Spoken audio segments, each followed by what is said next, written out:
apology for the statement yesterday? Mr. President, did you refer to African nations? You swear shithole countries?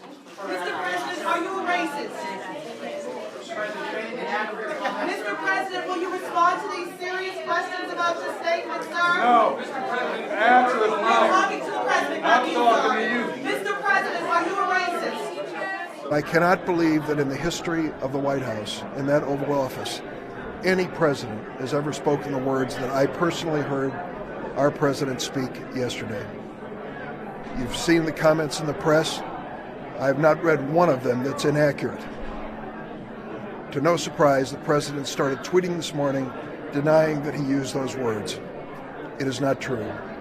He said these hate-filled things, and he said them repeatedly. When the question was raised about Haitians, for example, we have a group that have temporary protected status in the United States because they were the victims of crises and disasters and political upheaval. The largest group's El Salvador, the second is Honduran, and the third is Haitian. And when I mentioned that fact to him, he said, Haitians, do we need more Haitians?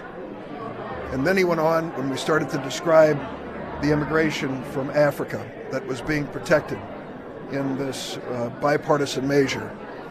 That's when he used these vile and vulgar comments, calling the nations they come from shitholes. The exact word used by the president, not just once, but repeatedly. That was the nature of this conversation.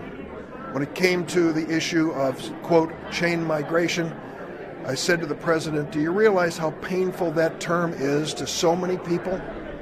African Americans believe that they migrated to America in chains. And when you speak about chain migration, it hurts them personally. And he said, oh, that's a good line. And then when I talked to him about the impact this has on family unification in a nation that values families with the flag as the most important symbols of our future, they scoffed at this notion. It was a heartbreaking moment.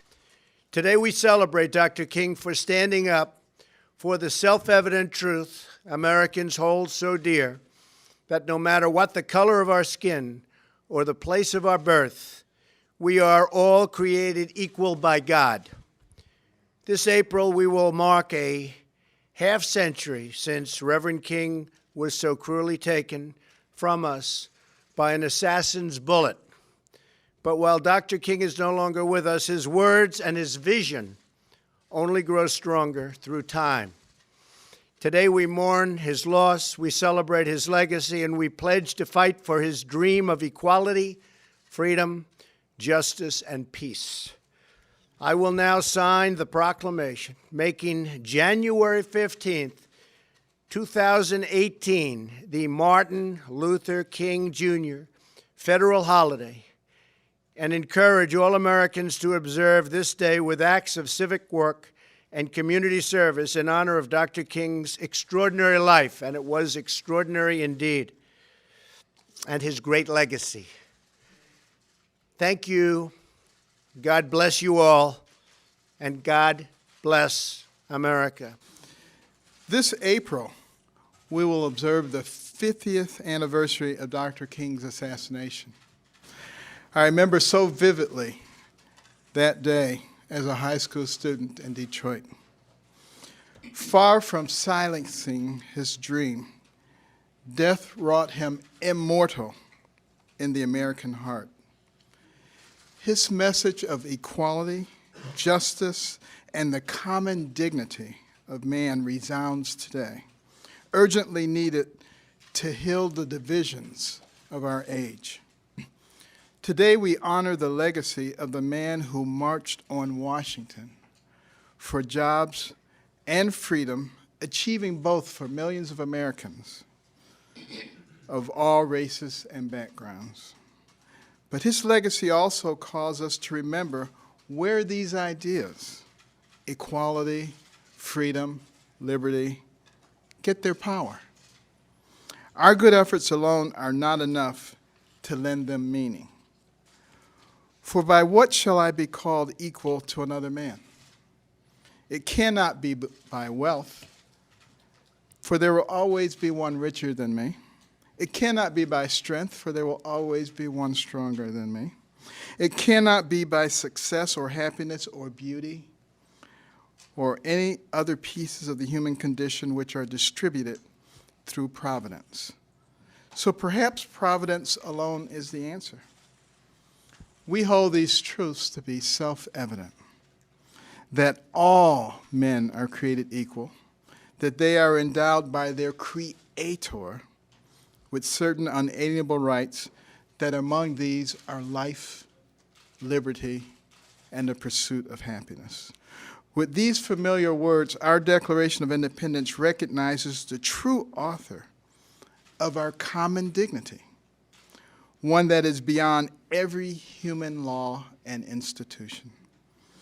If we forget this source of our fundamental equality, then our fight to recognize it in our society will never be fulfilled.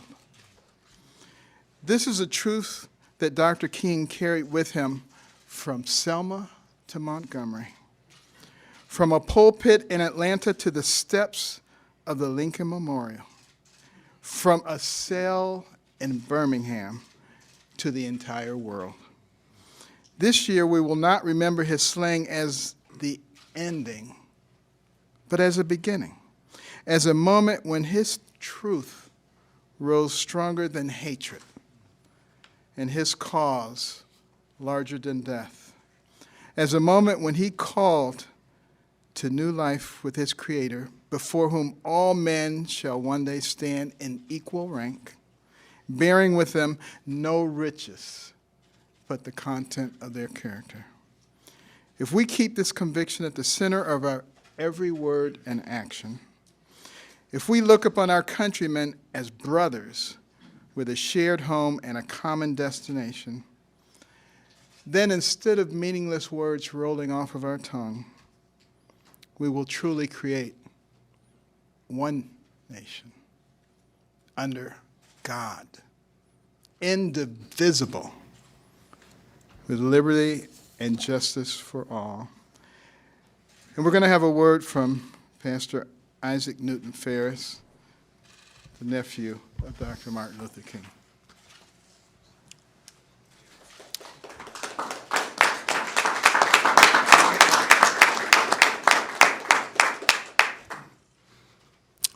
President Trump, Vice President Pence, and to all assembled here.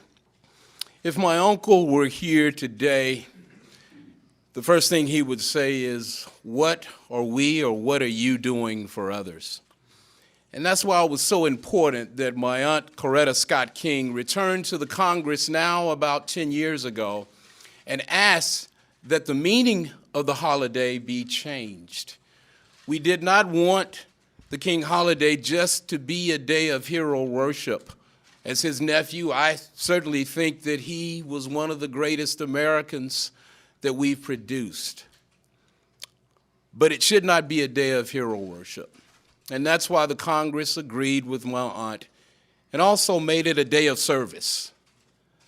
So that we, on that day, as a matter of fact, at the King Center, we refer to it as a day on, not a day off. It's not a day to hang out in the park or pull out the barbecue grill. Amen. It's a day to do something to help someone else. And that can be as simple as delivering someone's trash or picking up the newspaper for that elderly person who can't get to the end of the driveway. Bottom line, you're doing something that benefits someone other than yourself. That's the proper way to remember my uncle and the proper way to celebrate the King holiday. So, President Trump, thank you for taking the time to acknowledge this day. Thank you for remembering that we're all Americans, and on this day we should be united in love for all Americans. Thank you, Mr. President. Thank you, Mr. Vice President.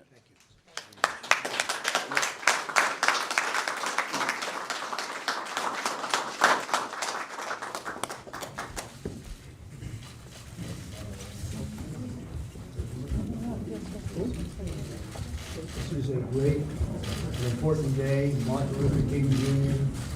federal holiday. 2018 by the President of the United States of America, a proclamation. Congratulations to him and to everybody. Thank you, Mr. President.